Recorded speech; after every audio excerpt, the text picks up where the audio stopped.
The whiskey bottle shattered against the floor as Cole Harker shoved the elderly woman backward. She stumbled, catching herself against the counter, flour dust rising from her ruined bag like smoke. 3 days in Ash Hollow, and already 2 men lay buried because they'd looked at him wrong. Stay till the end to see what happens when arrogance meets legend. Before we dive into the story, click the like button and subscribe to the channel so you don't miss more shocking stories tomorrow. Also, leave a comment below telling us where you're watching from and what time it is there. Now let's continue with the story. Maggie Thornwell had come into the trading post for supplies. Nothing more. She offered polite nods to the handful of people inside, asked about the price of lamp oil, and began gathering what she needed. That was when Cole noticed her from his card game in the corner. "Well now, look at this," he said loudly, his voice slicing through the quiet room. "Old woman thinks she can just walk around without saying hello to me." Maggie didn't look his way. She reached for a tin of coffee, steady and deliberate. She knew his type. Young, reckless, fast with a gun, and drunk on the fear it inspired. The best answer was none at all. Boots scraped across the wooden floor as Cole stood. His 4 gang members grinned, watching closely.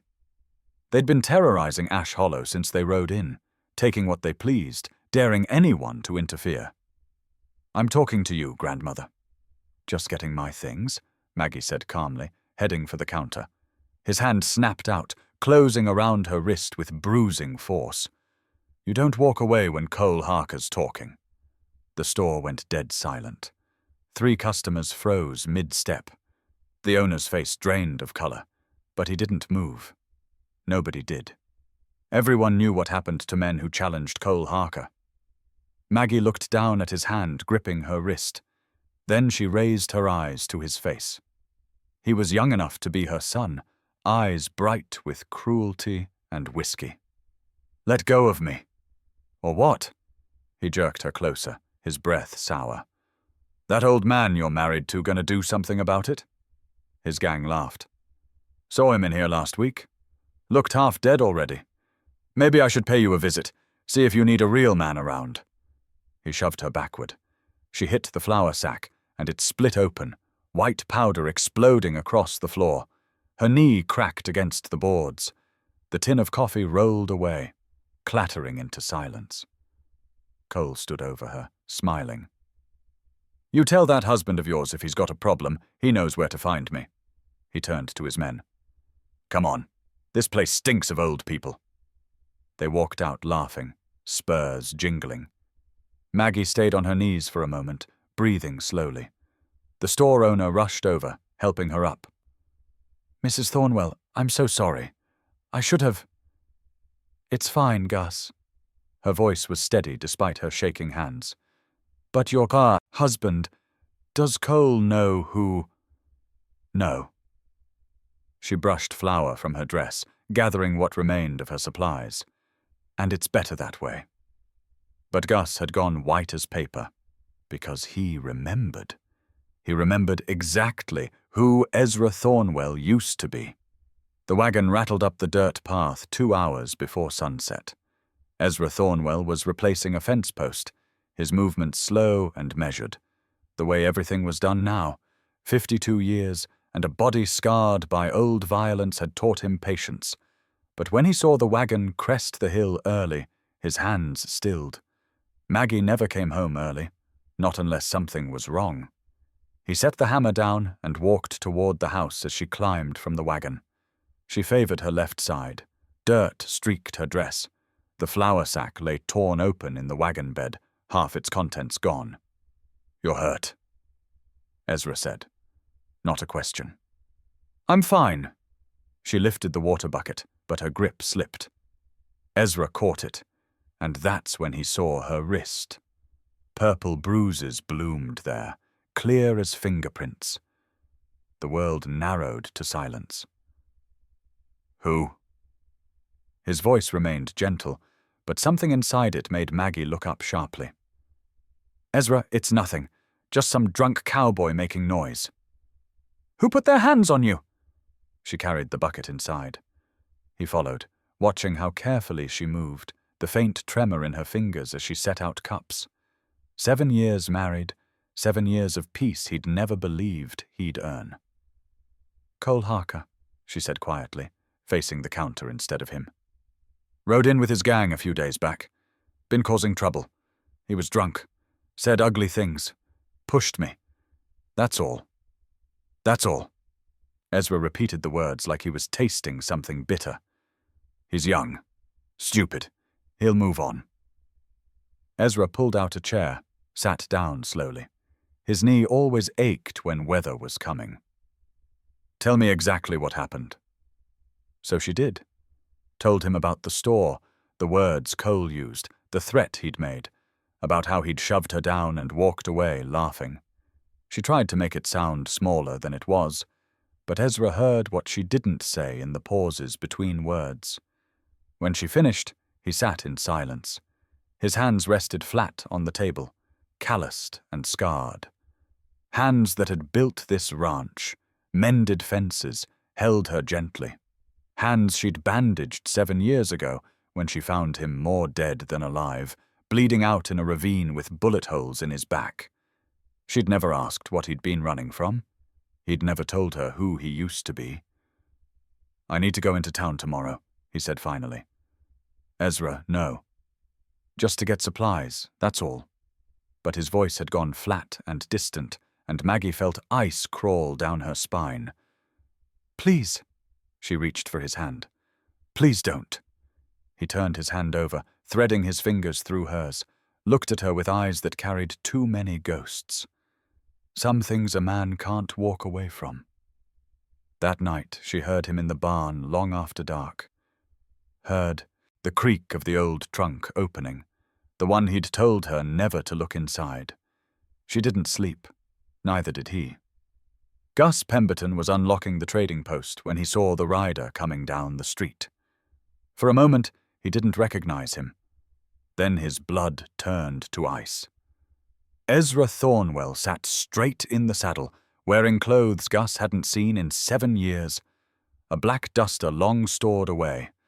A gun belt polished smooth by decades of use, dark as running water. The holster rode low, tied down tight. Gus's hands shook. "Morning, Gus," Ezra said, dismounting slowly. His movements were stiff with age, but his eyes were clear, cold as January. "Mr. Thornwell," Gus said weakly. "Didn't expect to see you. Need to ask you something." Ezra stepped onto the porch. "The man who put his hands on my wife yesterday, is he still in town? Him and his gang took over the saloon. Been drinking since dawn." Gus wiped his palms on his apron. "Mr. Thornwell, he's fast. Killed 2 men already. Both quick draws. He's young and mean and—" "Is that the man who touched Maggie? Yes or no?" "Yes, sir." Ezra nodded once and turned toward the saloon. "Wait." The voice came from the back of the store. Old Virgil Kane sat in his usual chair, face drained gray. "I know you." Ezra stopped. "Roaring Fork, summer of '68. Virgil stood on shaking legs. "You're him. You're the Reaper." The store went dead silent. 2 other early customers froze. "That was a long time ago," Ezra said quietly. "I was there." Virgil's voice cracked. "Saw what you did. 14 men, all armed, all ready. You walked into that camp alone at dawn." He turned to the others, his face haunted. They'd jumped his claim, killed his partner. He gave them a choice. They laughed at him. "Virgil," Gus whispered. "He didn't just kill them. He eliminated them. Methodical. Clean. Like he was clearing brush." Virgil looked at Ezra with something between awe and terror. 3 men tried to run. You hunted them down over 2 days. Nobody who saw you work ever forgot." I said that was a long time ago. "Ezra Thornwell." Virgil spoke the name like a prayer. "The Reaper of Roaring Fork. Disappeared after the Blackwater massacre. We all thought you were dead." "I was." Ezra's voice held no emotion. For 7 years, I was dead. This Cole Harker, Gus said desperately. He don't know what he's facing. He's just a kid who got fast with a gun. Maybe if someone warned him. I'm going to warn him. Ezra adjusted his gun belt, and the movement was smooth as oil despite his age. I'm going to give him until sunrise tomorrow to leave this territory and never come back. And if he don't? Virgil asked, though he already knew the answer. Ezra looked at him with eyes that held no mercy, no doubt, nothing but cold purpose. Then he'll die ignorant. He walked out into the morning sun. Behind him, Virgil sank back into his chair and reached for the whiskey he kept hidden. His hands wouldn't stop shaking. Gus whispered, "That boy has no idea what's coming for him." The saloon doors swung open at high noon. Every voice died. Ezra Thornwell stood in the doorway, backlit by desert sun. He stepped inside, letting his eyes adjust to the dim. Cole Harker sat at a corner table with 5 men, cards and whiskey bottles scattered between them. He finished his hand before looking up. "We're closed to geriatrics," Cole said. His men laughed. The bartender was already heading for the back. 3 patrons followed. In moments, the room was empty except for the gang and the man in black. Ezra walked to the bar and stopped. "You deaf, old man?" Cole shoved his chair back. "I said leave." "You put your hands on my wife yesterday," Ezra said softly. The words carried through the room like thunder. "You pushed her, threatened her." Cole grinned. "Oh, you're the husband." He stood, thumbs hooked in his gun belt. "Yeah, I remember her. Thought she might enjoy a real man's attention." He stepped closer. "She tell you how she looked at me? How she wanted—" "You have until sunrise," Ezra interrupted. "Leave this territory. Don't return. That's your only chance." Cole threw his head back and laughed. His gang joined in. "My only chance? Old man, you got some sand walking in here alone." He moved within arm's reach. "Maybe I should pay your wife another visit. This time when you ain't around to—" He grabbed the whiskey bottle off the bar and threw the contents in Ezra's face. The liquid splashed across Ezra's eyes, his mouth, ran down his coat. Cole's hand dropped to his pistol grip, started to draw. But Ezra didn't move, didn't even blink. Just stood there with whiskey dripping off his chin, staring at Cole with eyes like black ice. Cole's hand froze. The gun was halfway out of the holster, but something in that stare reached past his arrogance, past his pride, straight into the animal part of his brain that recognized predators. "Jesus Christ." The voice came from Frank Dooley, the oldest of Cole's gang. He'd gone pale as milk. "It's him. It's the Reaper." "The what?" Cole didn't look away from Ezra's eyes. Couldn't look away. "Ezra Thornwell, the Reaper of Roaring Fork." Frank stood slowly. "Cole, we need to leave. Right now." "I ain't running from no old man." "That ain't a man." Frank's voice shook. "That's a ghost come back to collect." Ezra turned, slow and deliberate, walked toward the door. His back was to 6 armed men. None of them drew. None of them breathed. At the threshold, Ezra stopped. Didn't turn around. "Sunrise tomorrow. After that, I come back, and I won't be offering choices." The doors swung shut behind him. Cole stood there, whiskey bottle still in his hand, trying to understand why his body had refused to finish the draw, why his hand was shaking. Night fell over Ash Hollow like a curtain. In the saloon, Cole paced while his gang sat in uneasy silence. "Tell me," Cole said sharply. "Tell me about this Reaper." Frank Dooley stared into his whiskey. "Roaring Fork. 68. 14 claim jumpers ambushed his partner, shot him in the back." He looked up, hands shaking. Ezra gave them a choice. Leave or die. And? They chose wrong. So he killed thieves. That makes him a legend? He walked into their camp at dawn, alone. They were armed, spread out, ready. Frank swallowed. He killed all of them. Not a fight. An execution. Took less than 2 minutes. That's impossible. 3 ran. He tracked them for 2 days through mountains. Frank stood. Found their bodies a week later.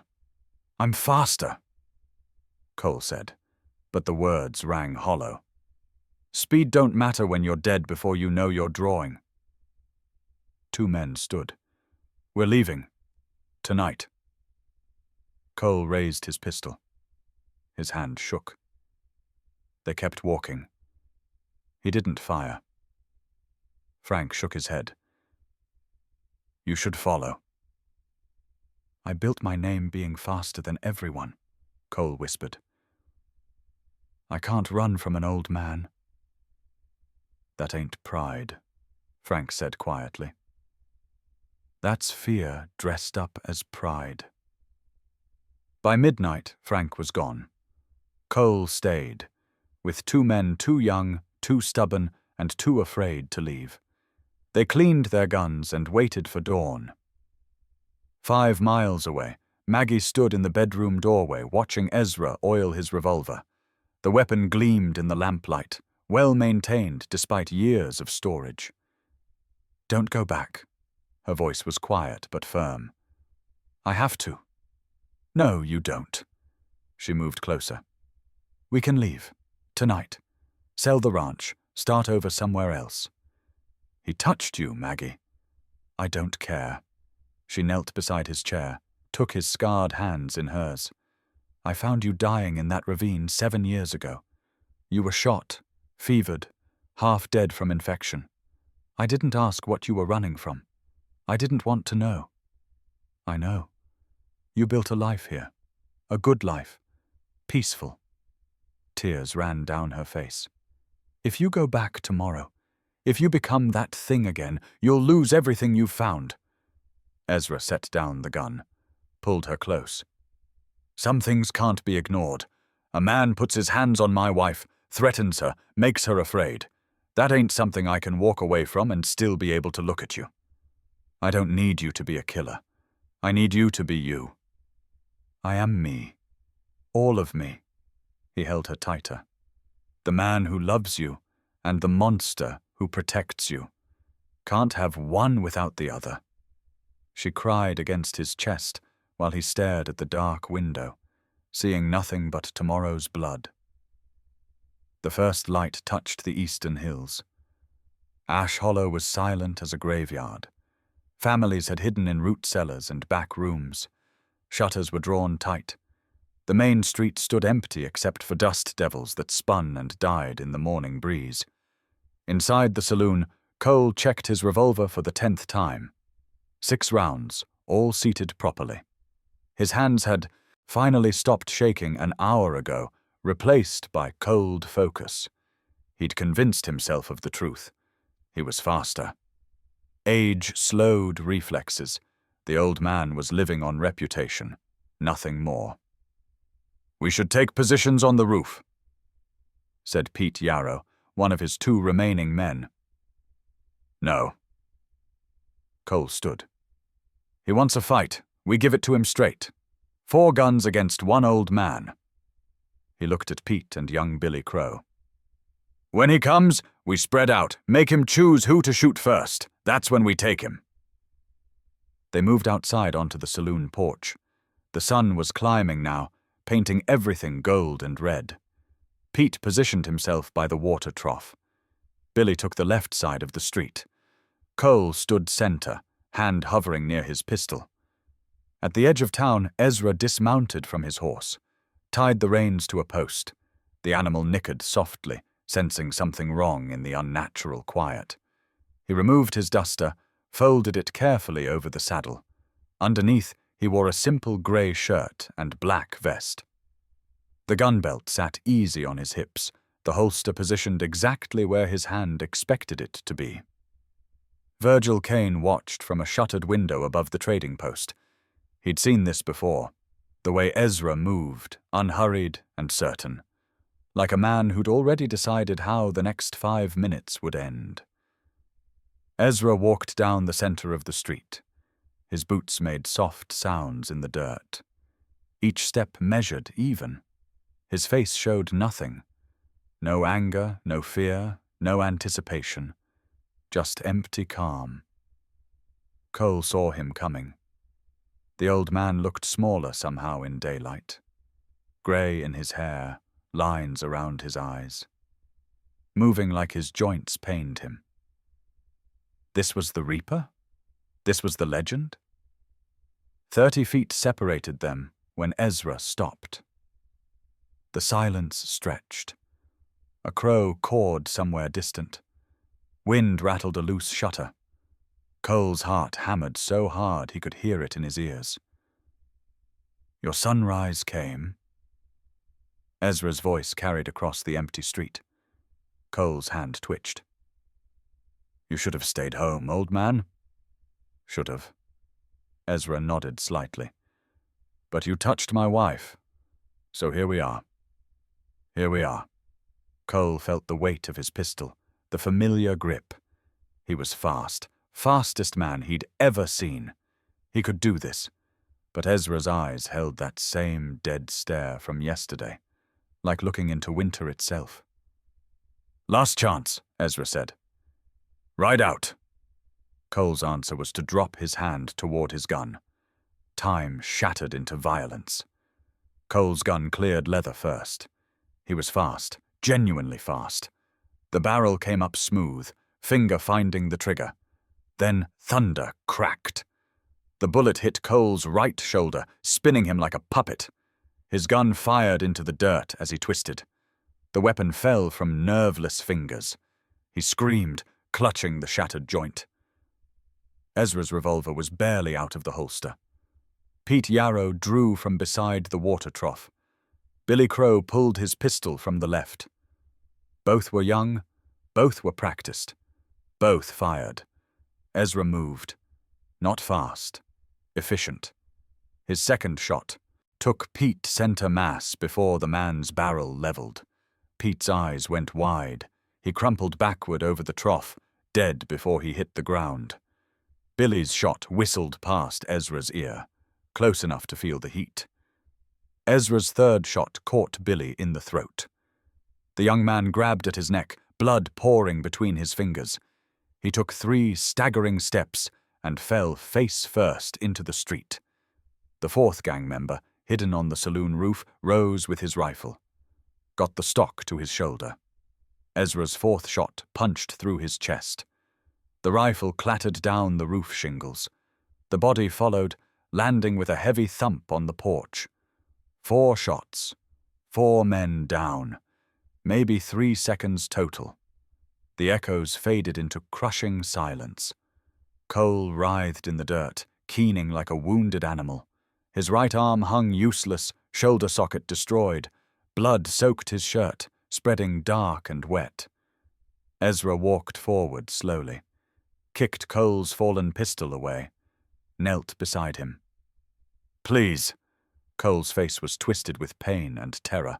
Tears and snot ran down his cheeks. Please don't kill me. Ezra holstered his gun, leaned close enough that only Cole could hear. You touched my wife.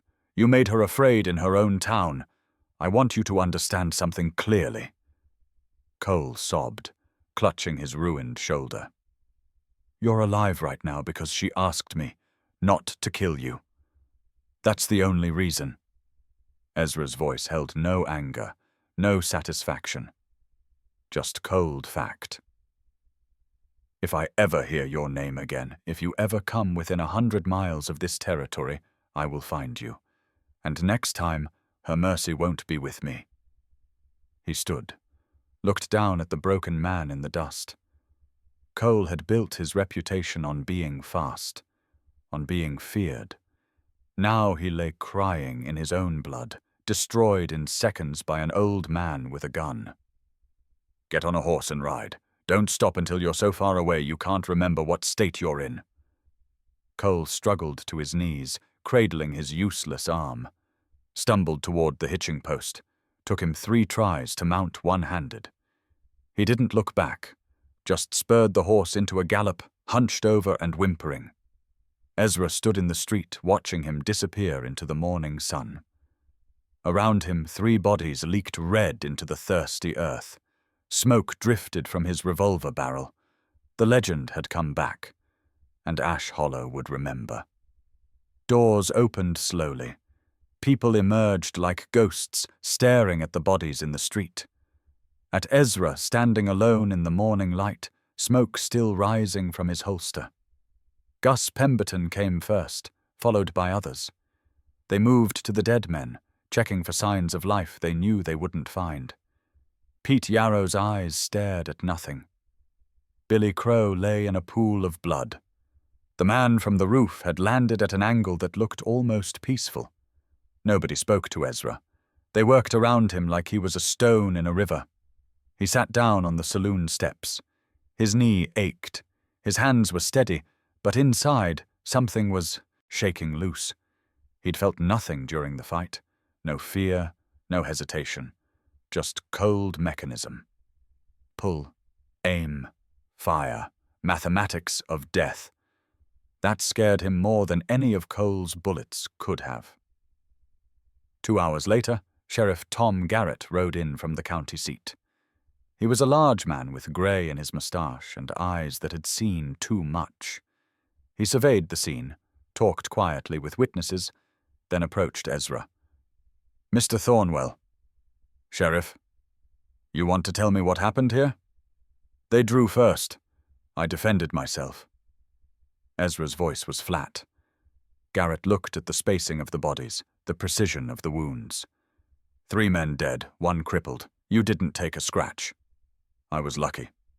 That ain't luck. That's skill. The sheriff sat down beside him. I know who you are. Know what you were. Thought you were dead. I was.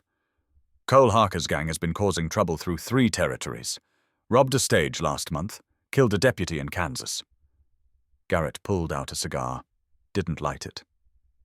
By law, this was self-defense. Every witness says they drew first. Ezra waited. But here's the thing. The sheriff turned to face him. You brought something back to life today that should have stayed buried. This town's gonna remember what you're capable of. Every young gun looking to make a name is gonna know you're here.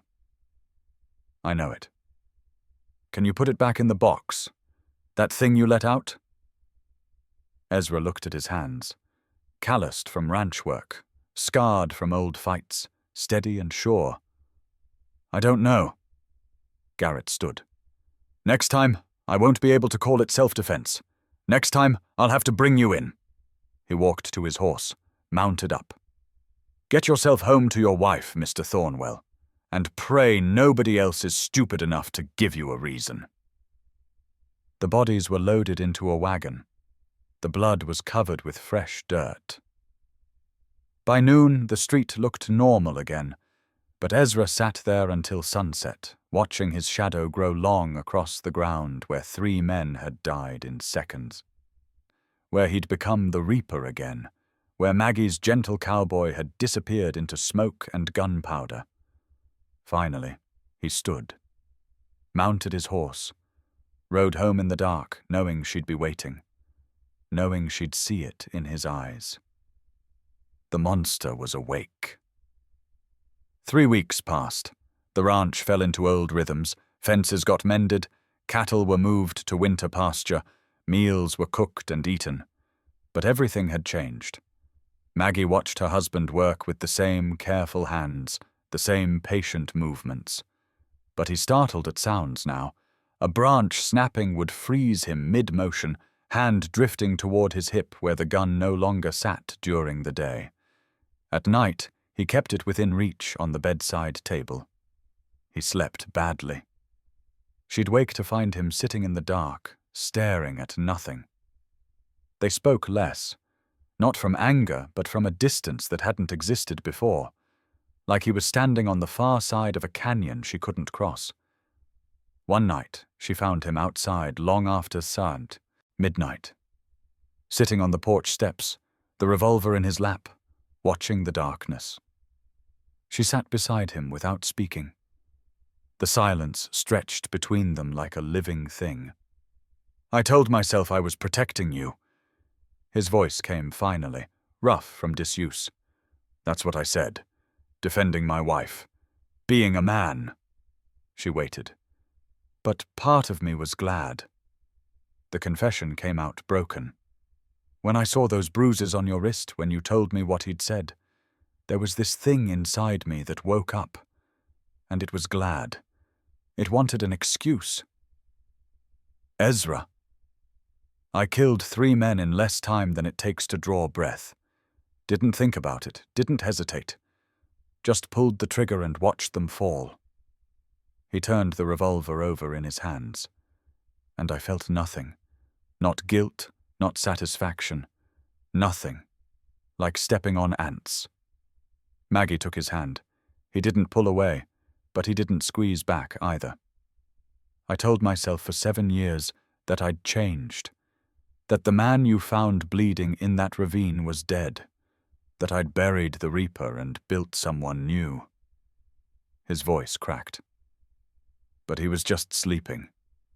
Soon as I had permission, he came right back, like he'd been waiting." "You're not a monster." "Yes, I am." He finally looked at her. "That's what I'm trying to tell you. I am exactly what they say. Killing is easy for me. Always has been. Most men, they hesitate. They think. There's this moment where their humanity fights against the violence." He shook his head. "I don't have that moment, never did. I just decide and act." "But you chose to let Cole live. Only because you asked." The honesty in his voice was brutal. "If you hadn't said anything, I would have put a bullet in his brain and slept fine that night." She was quiet for a long time. "Do you regret it? Letting him live?" "No." He set down the gun. "But I regret needing to kill the others. I regret how easy it was, how natural." He looked at his hands. "These hands built our home, fed chickens, held you gentle, and they killed 3 men without a second thought." Maggie leaned against him. "Then we carry it together." 2 months later, winter came to Ash Hollow. Snow covered the land in silent white, smoothing everything rough into gentle curves. Ezra was fixing the barn roof when he saw the rider approaching. His hand moved toward the rifle leaning against the ladder. Stopped halfway. Finished hammering the shingle instead. The rider was young, maybe 20, with a bedroll and worn clothes. He pulled up at the fence line. "Sir, I'm looking for work. Heard you might need hands for winter." Just a drifter. Not a threat. Not revenge riding in with guns blazing. Ezra climbed down slowly.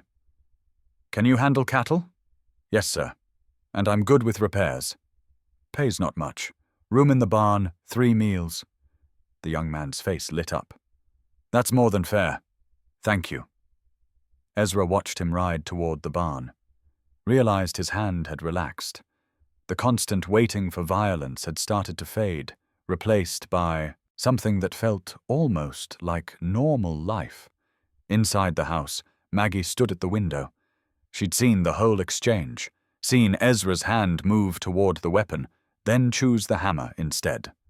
Small victory, but victory nonetheless. That evening, they sat by the fire after supper. The new hired hand was settling into the barn. Wind rattled the windows, but inside was warm. "You remember the first thing you said to me?" Maggie asked. "When you woke up that first time after I found you?" Ezra thought back. 7 years felt like a lifetime ago. "I asked if you were an angel." "You were so surprised someone was helping you, like kindness was foreign." She took his hand. You said nobody had touched you gentle in 10 years. It was true. You built a life here, a good one. She squeezed his fingers. What happened with Cole doesn't erase that. It just means you protected it. By becoming the thing I ran from. No. Her voice was firm. By being all of who you are. The man who feeds chickens and mends fences, and the man who won't let anyone hurt what's his. She turned to face him. You think you're two different people, but you're not. You're one man who's capable of great gentleness and great violence. Most men are. The difference is choosing which one you feed. Ezra looked at the fire, at their home, at the woman who'd saved his life and given him peace. And when violence is necessary, then you use it, and then you come home.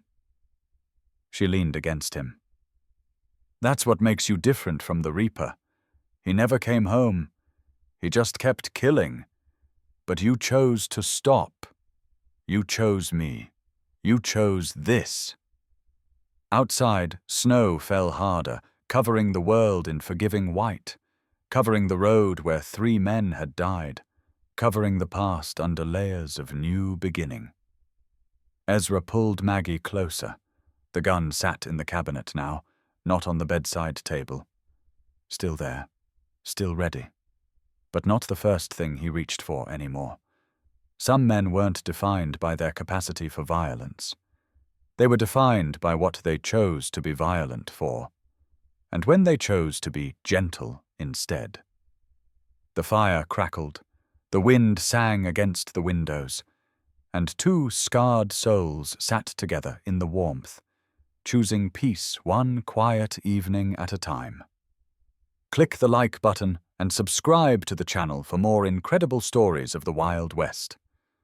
Tomorrow, we bring you another tale that will leave you breathless.